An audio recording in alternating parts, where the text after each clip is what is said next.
So here are 3 red flags to look out for when viewing properties to potentially purchase for buy-to-lets.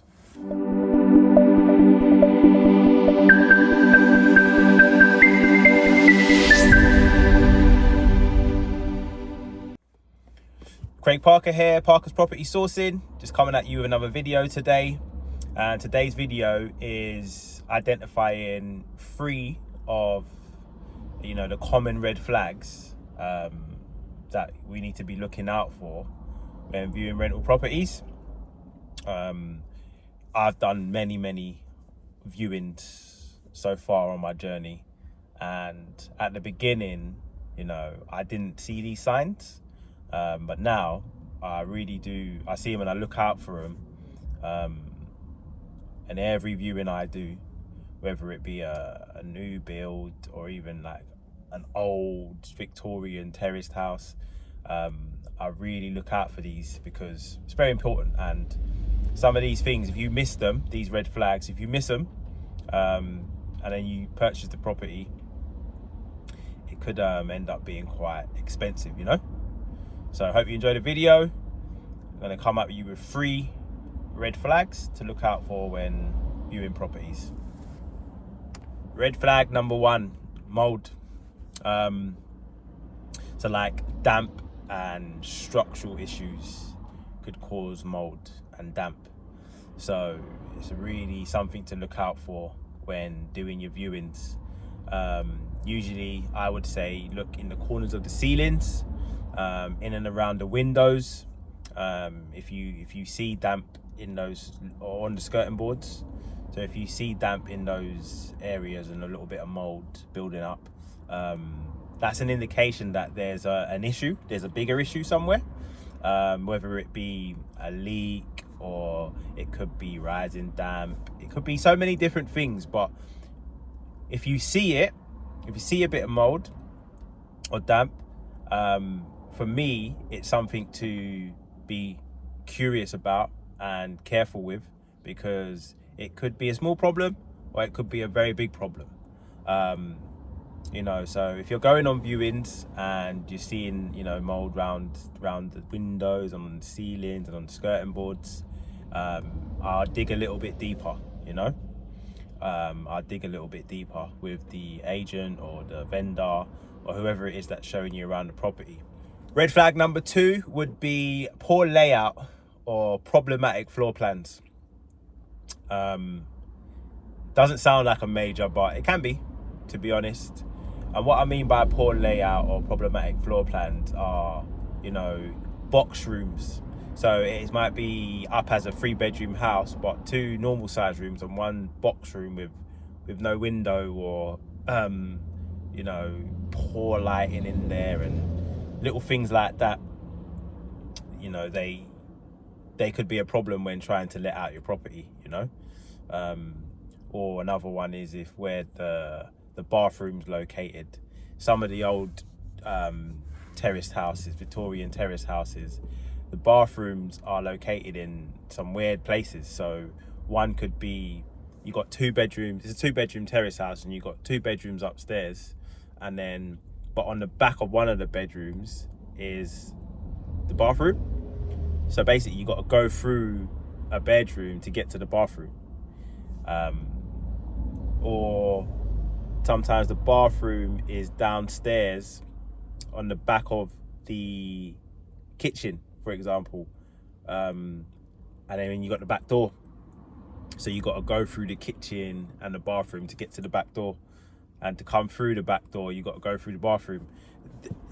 I've seen it many times, that those sort of layouts and those sort of inconveniences, and it can be very problematic to rent out, because it'll be a big hindrance to somebody trying to rent your property when they're viewing it and they're thinking, oh, when we got guests round, they've got to go through one of the bedrooms to get to the bathroom.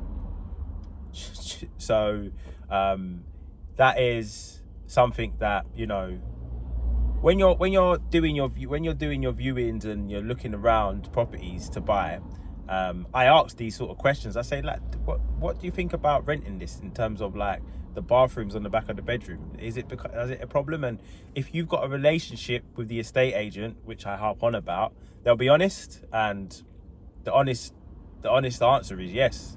To some people it is a problem, especially if there's, if they can be a bit picky.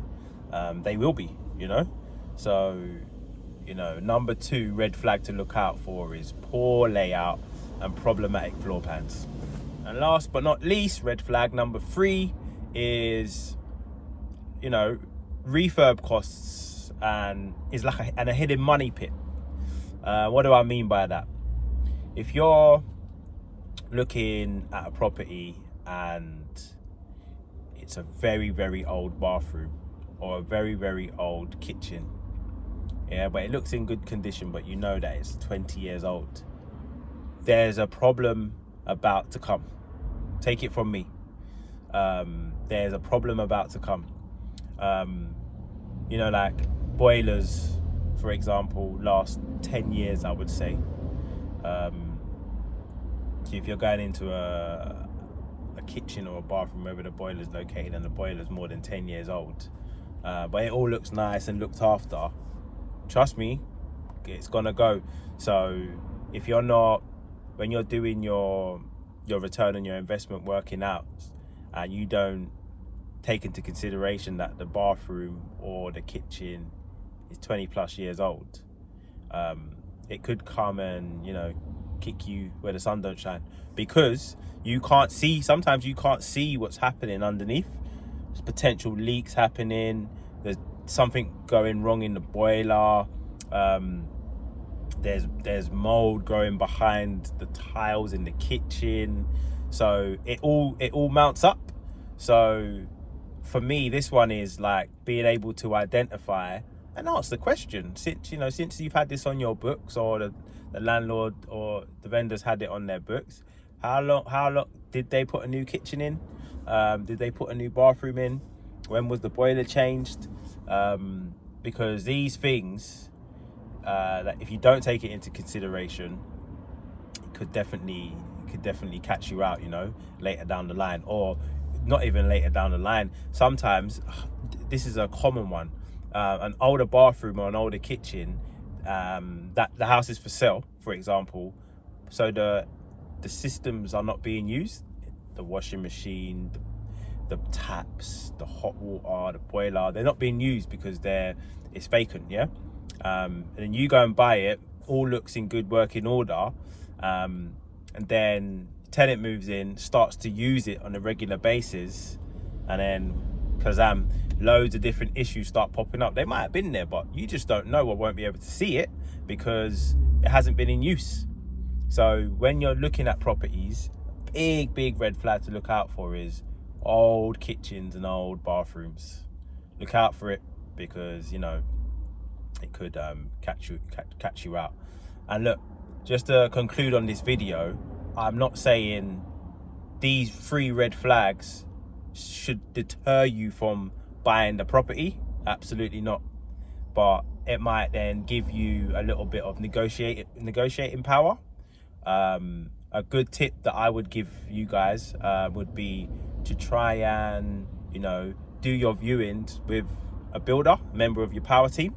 So if you could bring a builder out, bring someone out that can identify these little things, especially if you're first starting out, it will definitely help you, and it will give you that little bit of confidence to say, oh, okay, so it's not that bad, or this could be a problem. So then that gives you a bit of negotiating power, but it doesn't mean that you shouldn't buy the property, but it's just something to to look out for and to cater in if you are going to go ahead and buy it, to negotiate the price down and to include that repair in your refurb costs when doing your return on your investment.